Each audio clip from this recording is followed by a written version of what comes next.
얼마 전에 김용민 씨와 손윤주 씨의 연기로 화제가 됐던 유아와 너는 두 아버지의 잘못된 판단으로 생긴 대립이 끝내는 온 집안을 비극으로 물들이고 마는 드라마입니다. 공명정대하고 주변의 평판도 좋은 판사가 자신의 아들이 사고로 사람을 죽였다고 실토하자 평소의 소신과 신념대로 자수를 시키려고 하는데, 하필이면 피해자가 지금은 한 기업의 총수지만 한때 살벌했던 조폭의 아들이라는 걸 알게 되면서 마음을 바꿉니다. 행여나 자신의 아들에게 복수라도 할까봐 덜컥 겁이 났기 때문이었죠.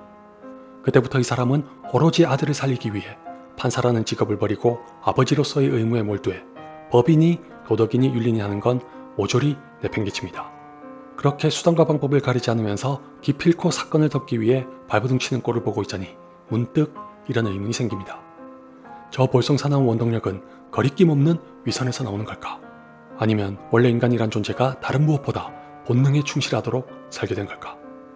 허진호 감독의 신작인 보통의 가족도 제게 똑같은 의문을 갖게 했습니다. 영화 속 캐릭터들의 꼬락서니를 보면서 위선자로 치부하고 시원하게 욕 한마디 내뱉으면 되는 건지, 아직 미혼인 입장에서 역지사지로 부모의 심정을 헤아려 보려고 노력해야 하는 건지 참 씁쓸하면서도 혼란스럽네요. 방금 유아너를 언급했지만 보통의 가족은 원작이 따로 있습니다.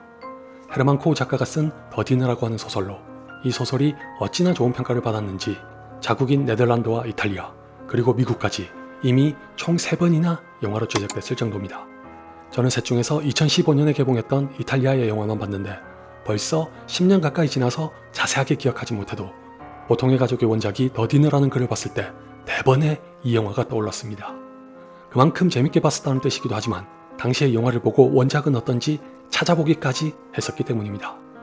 여기서 좀 웃긴 게 뭐냐 하면 흔히 소설을 원작으로 한 영화가 재밌을 때 원작은 또 얼마나 재밌을지 궁금해지는 경우와 다르게 더 디너는 의외로 영화가 너무 심플한 바람에 단편이 아니고서야 이런 이야기로 한 권의 소설을 어떻게 다 채운 건지 궁금해서 찾아봤습니다. 아니나 다를까 제가 봤던 이탈리아의 영화는 상당히 복합적인 소재를 가지고 있는 소설에서 일부만 차용해 한 형제가 보여주는 위선과 모순에 집중한 거더군요. 모르긴 몰라도 이런 이유 때문에 소설을 읽으신 분들께는 불만족스러웠을 수도 있으나 개인적으로는 다른 데 눈길을 주지 않고 오롯이 인간의 본성을 파고들었던 것에 아주 만족했던 영화로 남았습니다. 포스터와 예고편만 봐도 알 수 있듯이 보통의 가족도 이탈리아 버전의 영화와 많이 닮아서 아주 단순하고 직선적인 영화입니다. 캐릭터 설정부터가 그래서 형은 법이 그렇다는 미명 아래 살인자를 변호하는 것도 마다하지 않는 냉철한 변호사고, 정반대로 동생은 사람을 살리기 위해 기꺼이 손에도 무릅쓰는 자상한 의사입니다. 아울러 형의 아내는 남편의 전처가 죽고 우연히 만나 결혼한 후 집에서 편안하게 미모를 가꾸며 육아하는 젊은 여성이라면, 정반대로 남편보다 연상인 동생의 아내는 버젓한 직업이 있으면서도 아들의 교육과 치매에 걸린 시어머니까지 돌보는 알파우먼입니다. 이 정도만 들어도 누구나 알 수 있듯이 보통의 가족은 전반부를 두 형제와 부부의 차이를 명확하게 전달하는데 할애합니다. 대표적으로 영화가 시작하자마자 벌어지는 끔찍한 사고를 두고 서로 다른 입장에 놓인 두 형제의 극명하게 다른 가치관을 보여주기도 하고, 집에서 여유롭게 필라테스를 하며 가사는 도우미에게 맡긴 형의 아내와 달리 자신의 서재조차 없어 베란다에 책상을 놓고 일하는 동생의 아내를 대비시키기도 합니다.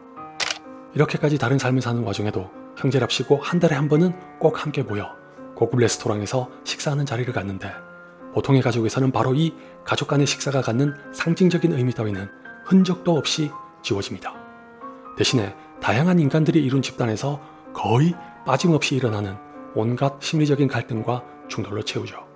각자의 자녀들이 무슨 짓을 저질렀는지 알기 전에 갖는 첫 번째 식사에서부터 흔히 하는 말로 총성 없는 전쟁이 벌어져 형제는 형제끼리, 아내는 아내끼리 보여주는 심리전에서 속물근성, 진리주의, 도덕, 윤리, 시기, 질투, 열등감, 우월감 등이 무수히 쏟아집니다.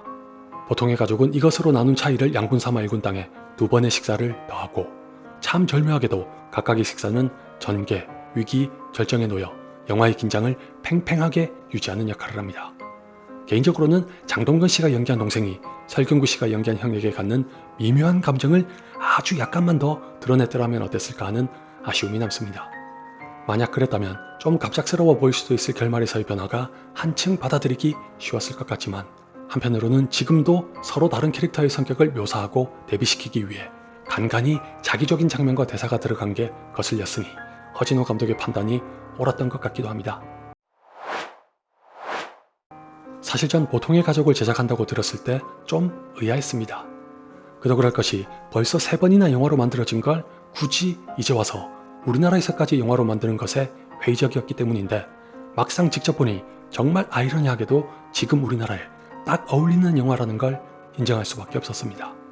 그런 의미에서 전 보통의 가족이 지극히 한국적인 소재로 현지화에 성공한 각본을 가졌다고 생각합니다. 원작보다는 이탈리아 영화에 더 가까운 것 같지만 소재만큼은 풍부해서 보복운전부터 교육, 입시, 학교폭력, 노인부양에 청소년 범죄까지 예나 지금이나 우리나라에서 꾸준히 사회적으로 이슈가 되고 있는 문제를 나열합니다. 심지어 노숙자를 별 이유도 없이 무차별적으로 폭행해 사망에까지 이르게 했던 사건은 지난 2018년에 실제로도 큰 논란이 됐었죠. 보통의 가족은 비록 이 많은 소재들로 인해 때때로 산만한 기미가 보이기도 했으나 단지 구색을 맞추려고 가져다 쓴 것에 머물지 않고 모두 하나의 방향으로 흘러가다가 결국에는 커다란 주제에 영향을 주면서 재기능을 한다는 것에 만족합니다. 무엇보다도 전 여러 소재들이 4명의 캐릭터를 입체적으로 그리기 위해 필요한 디테일로도 쓰이고 있다는 게 좋았습니다. 죄송하게도 자꾸 이탈리아 버전의 영화와 비교해서 말씀드리게 되는데, 이 영화는 형제의 데뷔를 보통의 가족보다 훨씬 더 극명하게 다룹니다.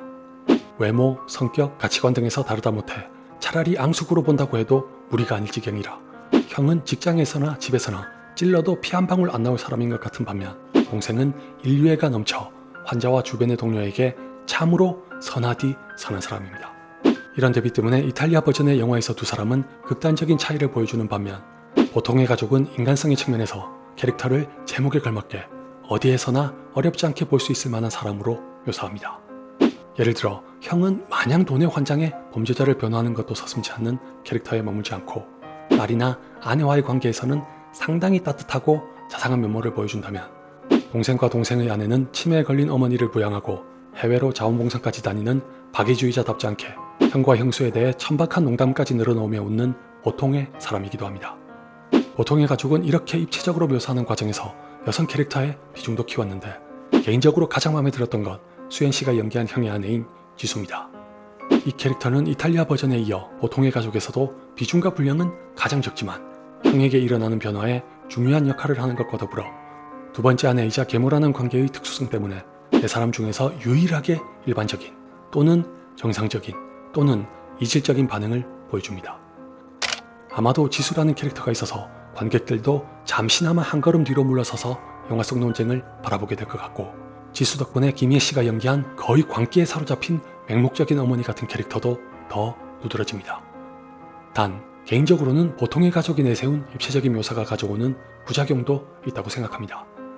이탈리아 버전의 경우는 소재가 주는 자극적인 인상에 비해 차분하고 진중한 연출로 채운 드라마인데 반해, 보통의 가족은 심리 스릴러라고 해도 무방할 정도로 이른바 장르물로서의 구현에 충실합니다. 따라서 극적인 연출과 연기를 보는 재미는 훨씬 좋으나 무게감은 상대적으로 떨어지는 와중에 보통의 사람이 내리는 보통의 오판은 일찌감치 다들 예상할 수 있었던 결과물로 보이기 십상이라 당연하게 받아들일지도 모릅니다.